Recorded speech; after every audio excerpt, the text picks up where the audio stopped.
అసలు ఆడదానిగా పుట్టే కన్నా అడవిలో చెట్టే పుట్టొచ్చంట. ఒక్కొక్కసారి మన తప్పు ఏమీ లేకపోయినా అందరి దగ్గర నిందలు పడాల్సి వస్తుంది. పిల్లలు అన్నం తినకపోయినా మనదే తప్పు.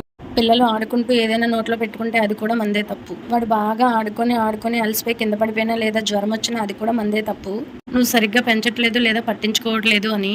ఇల్లు నీట్‌గా ఉన్నా తప్పే, ఇల్లు నీట్‌గా లేకపోయినా తప్పే. లాస్ట్‌కి మనం చేసే కూరలో ఉప్పు ఎక్కువైనా తప్పే లేదా కారం తక్కువైనా తప్పే. చివరికి పొద్దున్నే లేచినప్పటి నుంచి రాత్రి పడుకునే వరకు గొడ్డు చాకిరీ చేసినా చివరికి నువ్వేం చేస్తున్నావు అంటారు. ఉప్పులెంచిన వారు తమ తప్పులు ఎరగరు అన్నట్టు వీళ్ళేమి కరెక్ట్‌గా చేస్తారంటే వీళ్ళు కూడా కరెక్ట్‌గా చేయరు.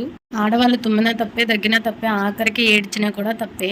కూరలో ఉప్పు తక్కువైనప్పటి నుండి తప్పుకే తుప్పు రేగేలాగా చెవిలో మూత మోదిస్తూ ఉంటారు. ఓ ఏడుకొండల వెంకన్న స్వామి ఇంకో జన్మంటూ ఉంటే ఈ ఆడదాని జీవితమే వద్దు.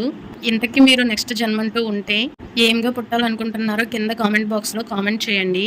వీడియో నచ్చితే లైక్ చేసి సబ్స్క్రైబ్ చేసుకోండి.